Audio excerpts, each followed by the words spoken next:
नमस्कार कांचन वर्ल्ड या चॅनलमध्ये आपलं स्वागत आहे. तर तुम्हाला आज मी झटपट होणारी अशी दाल खिचडी दाखवणार आहे. जे लगेच होते जेव्हा आपल्याला वेळ नसतो किंवा आपल्याला भाजी, चपाती, भाकरी करायला कंटाळा येतो. तर अशा वेळी मी ही खिचडी बनवते. आठवड्यातनं एकदा तरी ही खिचडी मी बनवते. कारण ही पौष्टिकसुद्धा आहे आणि झटपट होणारी आहे आणि चविष्टसुद्धा आहे. तर मी कशी दाल खिचडी बनवते ह्याची रेसिपी मी तुमच्यासोबत शेअर करत आहे. तर कुकरमध्ये मी 1 वाटी तांदूळ आणि अर्धा वाटी मिक्स डाळ म्हणजे तुरीची आणि मुगाची डाळ घेतलेली आहे. तांदूळ आणि डाळी पाण्यामध्ये स्वच्छ 2-3 पाण्यामध्ये धुवून कुकरमध्ये शिजवून घ्यायचे आहे. शिजवण्यासाठी मी 2 कप पाणी घातलं होतं. तुम्हाला कमी जास्त लागू शकते. सोबत चवीनुसार मीठ घालायचं आहे. तर इथे मी मोठा पातेला ठेवलेला आहे. त्यामध्ये 2 पळीभर तेल घातलेलं आहे आणि जिरं आणि मोहरी 1 छोटा चमचा घातलेला आहे, फोडणी दिलेली आहे. सोबत यामध्ये आपण चिमूटभर हिंग घालत आहोत. कारण डाळी आहेत तर पोटाला बाधू नये म्हणून आपण हिंग घालतोय.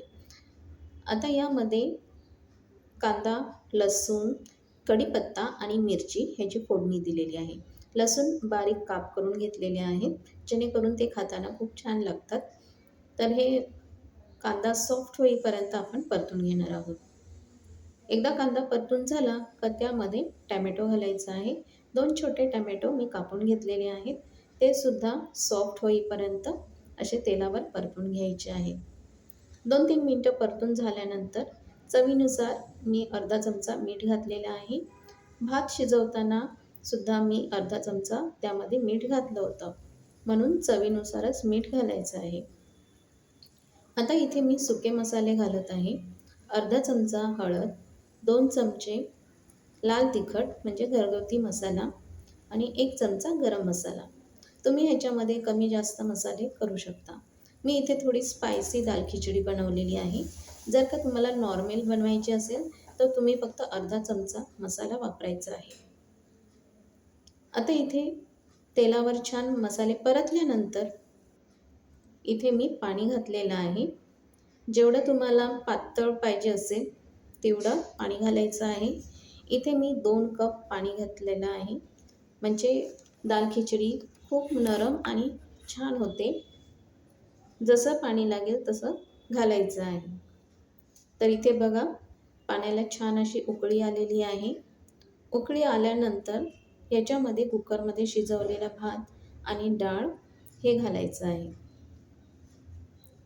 आता तुम्हाला किती घट्ट पाहिजे किंवा पातळ पाहिजे त्यानुसार या फोडणीमध्ये भात शिजवून घ्यायचा आहे.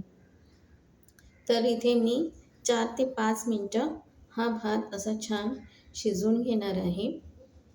का मस्त असं घट्टसर दाल खिचडी तयार होते. 5 ते 6 मिनिटांनी पाणी आटल्यानंतर अशी आपली दाल खिचडी छान तयार होते. तुम्ही ह्याच्यासोबत भजी किंवा लोणचं घेऊन सुद्धा खाऊ शकता. तर इथे मी गलक्याचे भजी बनवलेले आहेत. गरमागरम असे गलक्याची भजी दाल खिचडीबरोबर छान लागतात.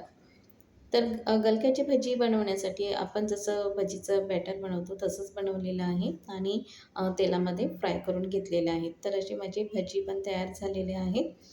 कुरकुरीत आणि खूप छान भजी तयार होतात. तुम्ही नक्की एकदा करून बघा.